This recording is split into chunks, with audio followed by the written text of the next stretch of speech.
오늘 우리에게 주시는 하나님의 말씀 창세기 49장 13절에서 28절까지의 말씀입니다. 스불론은 해변에 거주하리니 그곳은 배 매는 해변이라 그의 경계가 시돈까지리로다. 이사갈은 양의 우리 사이에 꿇어 앉은 건장한 나귀로다. 그는 쉴 곳을 보고 좋게 여기며 토지를 보고 아름답게 여기고 어깨를 내려 짐을 메고 앞제 아래에서 섬기리로다. 나는 이스라엘의 한 지파같이 그의 백성을 심판하리로다. 나는 길습의 뱀이요 새길의 독사로다. 말굽을 물어서 그 탄자를 뒤로 떨어지게 하리로다. 여호와여, 나는 주의 구원을 기다리나이다. 갓은 군대의 추격을 받으나 도리어 그 뒤를 추격하리로다. 가셀에게서 나는 먹을 것은 기름진 것이라 그가 왕의 수라상을 차리리로다. 납달리는 노인 암사슴이라 아름다운 소리를 바라는도다. 요셉은 무성한 가지 곧 샘 곁에 무성한 가지라 그 가지가 담을 넘었도다.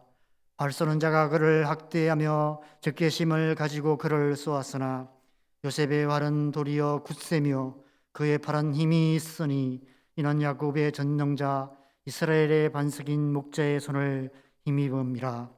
내 아버지의 하나님께로 말미암나니 그가 너를 도우실 것이요 전능자로 말미암나니 그가 내게 복을 주실 것이라. 위로 하늘의 복과 아래로 샘의 깊은 샘의 복과 젖먹이는 복과 태의 복이로다. 내 아버지의 축복이 내 선조의 축복보다 나아서 영원한 산이 한없음같이 이 축복이 요셉의 머리로 돌아오며 그 형제 중에 뛰어난 자의 정수리로 돌아오리로다. 베냐민은 물어뜯는 일이라. 아침에는 빼앗은 것을 먹고 저녁에는 움킨 것을 나누리로다. 이들은 이스라엘의 12지파라. 이와 같이 그들의 아버지가 그들에게 말하고 그들에게 축복하였으니 곧 그들 각 사람의 분량대로 축복하였더라. 아멘. 어제 본문과 오늘 본문은 야곱의 12아들에 대한 하나님의 예언의 말씀입니다. 우리가 아시다시피 야곱은 외삼촌 라반의 계계로 말미암아 두 딸인 레아와 라헬을 동시에 아내로 맞이하게 됩니다.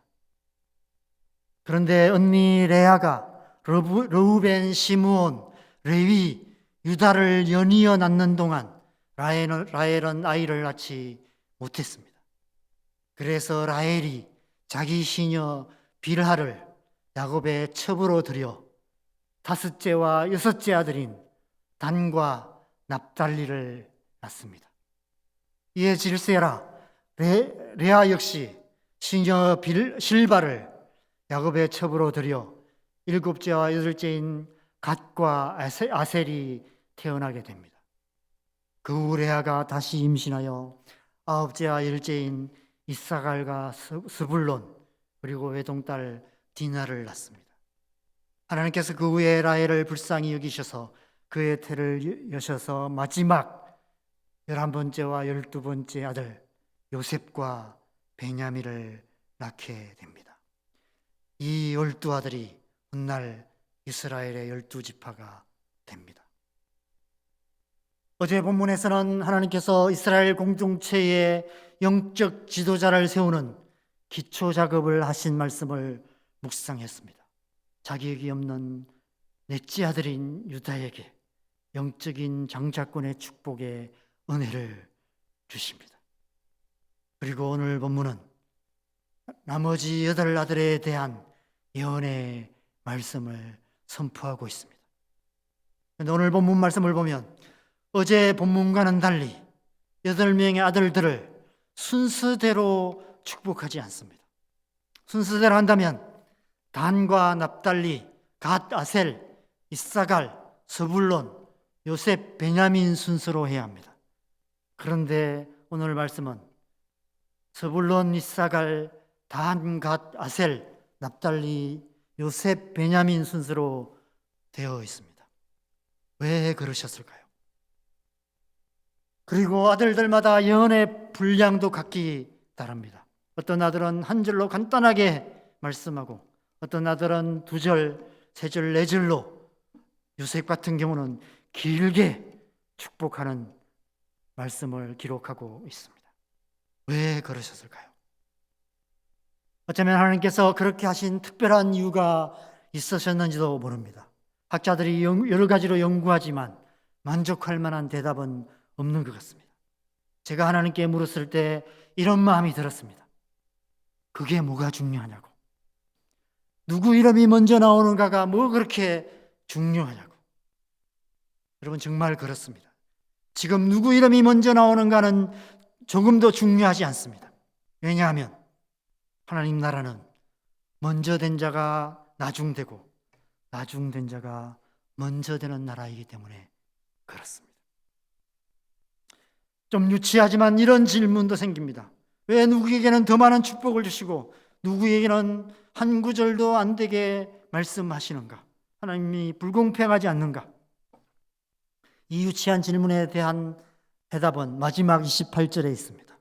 28절에 보면 이들은 이스라엘의 12지파라 이와 같이 그들의 아버지가 그들에게 말하고 그들에게 축복하였으니 곧 그들 각 사람의 분량대로 축복하였더라 라고 말씀하고 있습니다.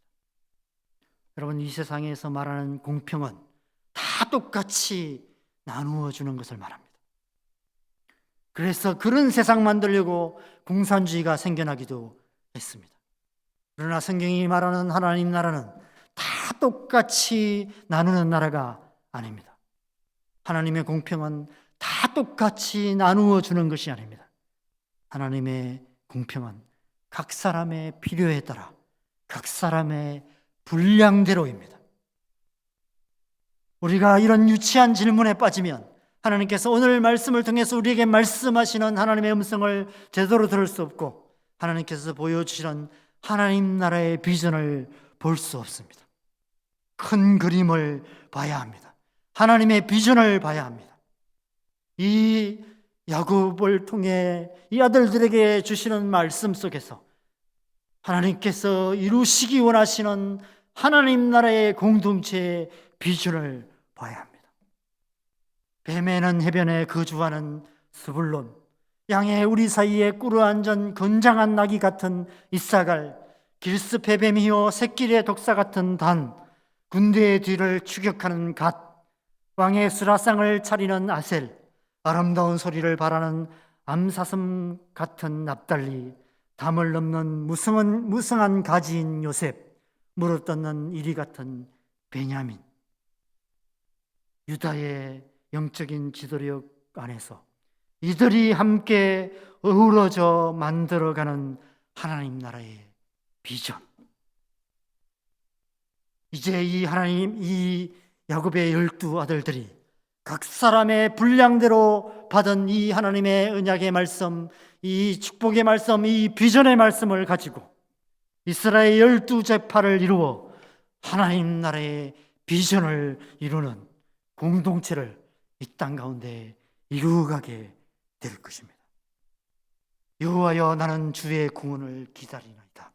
18절에 이 야곱의 간절한 간구는 야곱이 이 예언의 말씀을 선포하다가 이 하나님 나라의 비전을 보았기 때문에 이 하나님의 비전이 반드시 이루어지기 원합니다라고 간절하게 고백하는 그 소망의 기도가 아닐까 생각됩니다.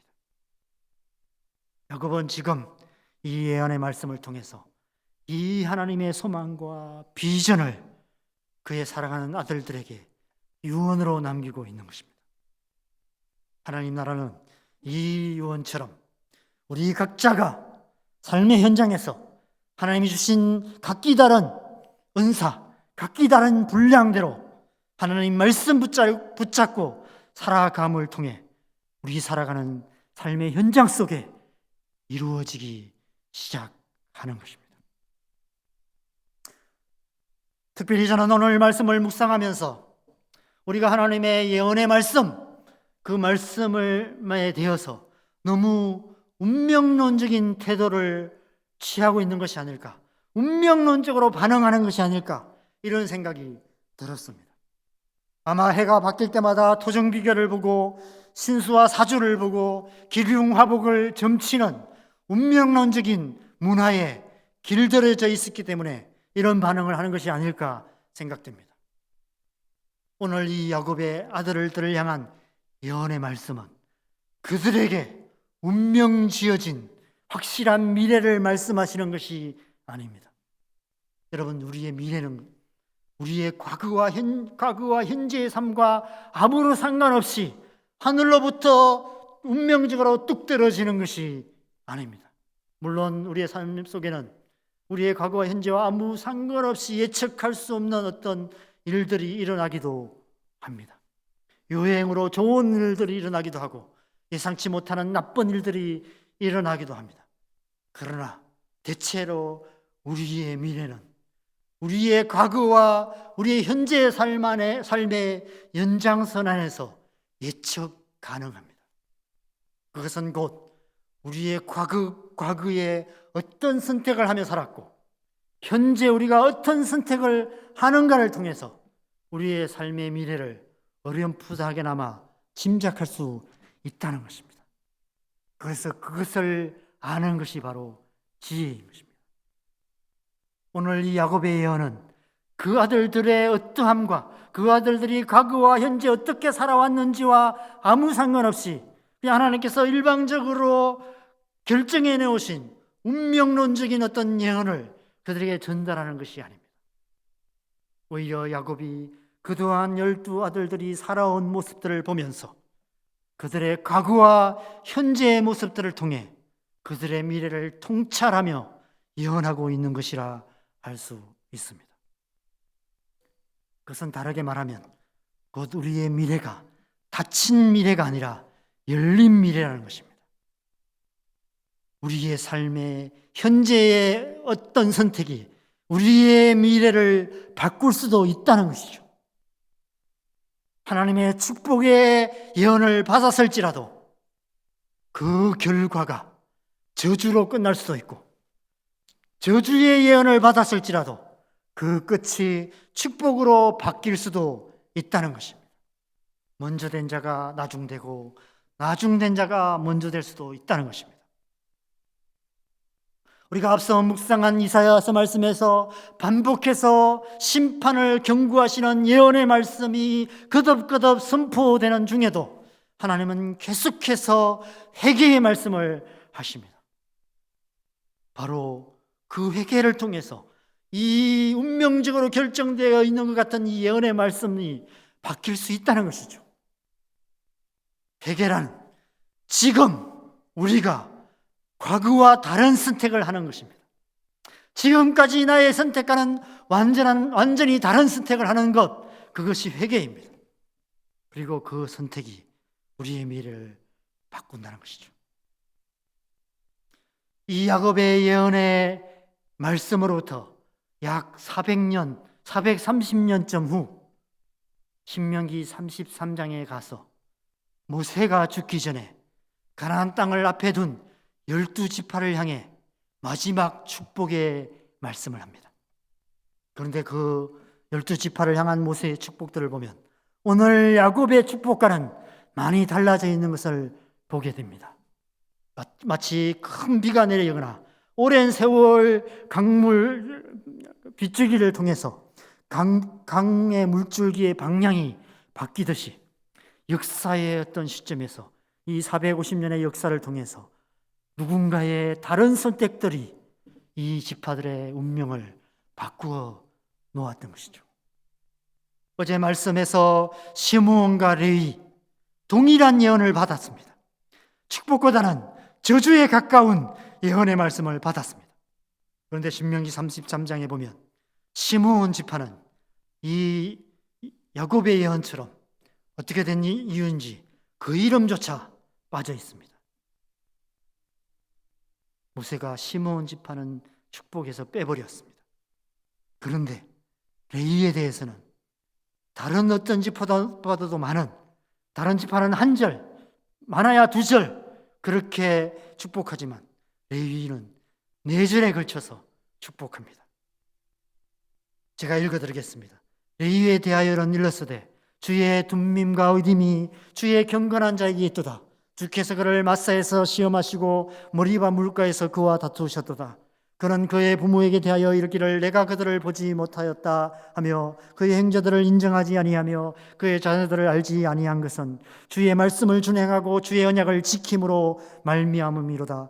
주의 법도를 야곱에게 주의 율례를 이스라엘에게 가르치며 주 앞에서 분향하고 온전한 번제를 주의 제단 위에 드리리로다. 여호와여 그의 재산을 풍족하게 하시고 그의 손의 일을 받으소서. 그를 대적하여 일어나는 자와 미워하는 자의 허리를 꺾으사 다시 일어나지 못하게 하옵소서. 45년의 역사 속에 그 어떤 시점에서 다른 스탭들이 이 지파, 레위 지파의 운명을 완전히 바꾼 것입니다. 주의 말씀을 준행하고 주의 언약을 지키고 주의 앞에서 분향하며 온전한 번제를 드렸던 그 지파에 향한 하나님의 축복의 말씀이 선포된 것이죠. 갓 지파에 대한 예언도 완전히 달라져 있습니다. 오늘 말씀에서는 한 절로 간단하게 기록되어 있습니다. 19절에 보면 갓은 군대의 추격을 받으나 도리어 그 뒤를 추격하리로다 라고 말씀하고 있습니다. 그것이 전부입니다. 그런데 신명기 33장에는 두 절에 걸쳐서 말씀하고 있습니다. 20절과 21절입니다. 갓에 대하여는 일렀으되 갓을 광대하게 하시는 이에게 찬송을 부를지어다. 갓이 암사사같이 엎드리고 팔과 정수리를 찢는도다. 그가 자기를 위하여 먼저 기업을 택하였으니 곧 입법자의 분깃으로 준비된 것이로다. 그가 백성의 수령들과 함께 와서 여호와의 공의와 이스라엘과 세우신 법도를 행하도다. 450년의 역사 동안 어떤 일이 일어났는지, 갓 지파가 어떤 일을 했는지는 알 수 없습니다. 여러분, 우리는 보통 이 땅의 역사 속에서 역사의 흐름을 바꾼 굵직굵직한 사건들만을 많이 기억합니다.